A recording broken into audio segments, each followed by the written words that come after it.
Bonsoir à tous, très heureux de vous retrouver. Bienvenue dans ce bref tour de l'actualité. Ce samedi, c'est à Edenbo que nous ferons escale. Cet espace de divertissement est situé dans la commune d'Anyama. Le cadre offre aux populations d'Abobo, d'Anyama et de façon générale à celle du nord d'Abidjan de véritables moments de détente. Edenbo, ce réceptif hôtelier et sa piscine leur permettent de passer des week-ends en famille autour de divertissements. C'est aussi pour les responsables du site une façon de promouvoir le tourisme local.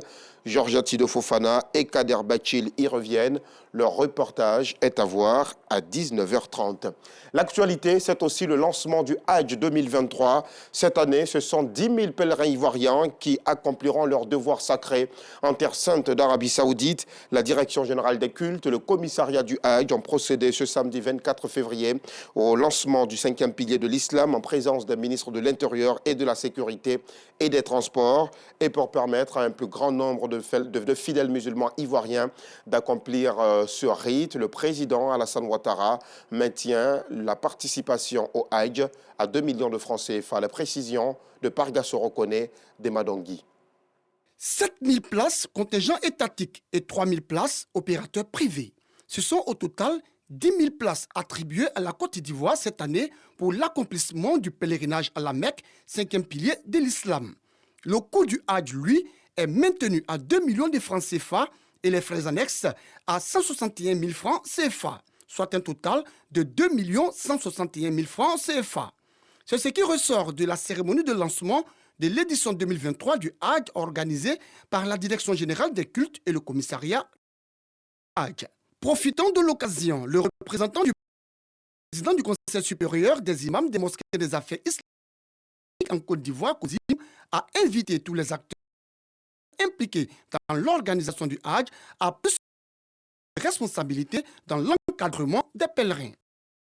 À revenir sur les contenus du Hajj 2022, il ne doit plus se répéter. Je voudrais en appeler à l'esprit le dévouement de chacun des acteurs pour la noble cause de l'islam et de notre communauté. Les propos du représentant du guide suprême de la communauté musulmane, appuyé par le ministre de l'Intérieur et de la Sécurité, qui avait à ses côtés le ministre des Transports, Amadou Koné. Je voulais exhorter les opérateurs privés à s'engager, en plus à satisfaire toutes les exigences du cahier des charges, comme je l'ai dit, et la convention du compte séquestre dans le cadre de l'organisation du Hajj 2023. Contrairement à l'année dernière, la limite d'âge qui avait été imposée est levée. La seule condition, c'est d'être en excellente santé.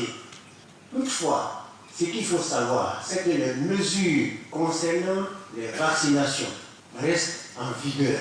L'année dernière et en 2019 et tout ça, il y a des pèlerins qui n'ont pas pu voyager. Ceux-là, nous avons décompté, ils sont 2610. Ils sont prioritaires cette année. Les conseils et les instructions du ministre Vagondo Diomandé, bien perçus par l'ensemble des organisateurs du Hajj et le consul général de Côte d'Ivoire à Djeddah. Tous entendent s'améliorer afin de permettre aux pèlerins ivoiriens d'accomplir cette année avec quiétude leur devoir sacré. La mission Hajj, consciente des défis qui l'attendent, s'engage à se lever à la hauteur des tâches et à maintenir intacte la notoriété de notre pays en matière d'organisation du Hajj. Les sages conseils prodigués par M. le ministre, l'invitation donnée à tous les acteurs du Hajj pour une édition 2023 réussie, et nous nous inscrivons dans cette dynamique.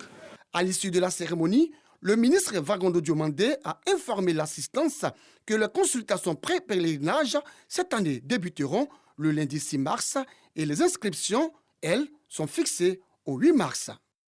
Et bien sûr, vous l'avez compris, ce lancement officiel du pèlerinage à la Mecque s'est effectué ce samedi 25 février 2023. Hors de nos frontières, la 28e édition du FESPACO, le Festival panafricain du cinéma et de la télévision de Ouagadougou, s'ouvre en ce moment même à Ouaga, la capitale du Faso. Une édition placée sous le signe de la paix, au moment où le pays connaît une avalanche de violence. Plusieurs films ont pour sujet principal le terrorisme, comme L'Envoyé de Dieu de la Nigériane Amina Abdoulaye Mamani et Épinès du Sahel, Sahel et Épines du Sahel du Burkinabé Boubacar Diallo. Le thème central, cinéma d'Afrique et culture de la paix, a été choisi tout naturellement en rapport avec la situation sécuritaire préoccupante du Burkina Faso et des pays du Sahel. C'est la fin de ce bref tour de l'actualité. Merci de votre fidélité. Je vous retrouve avec le même plaisir à 19h30.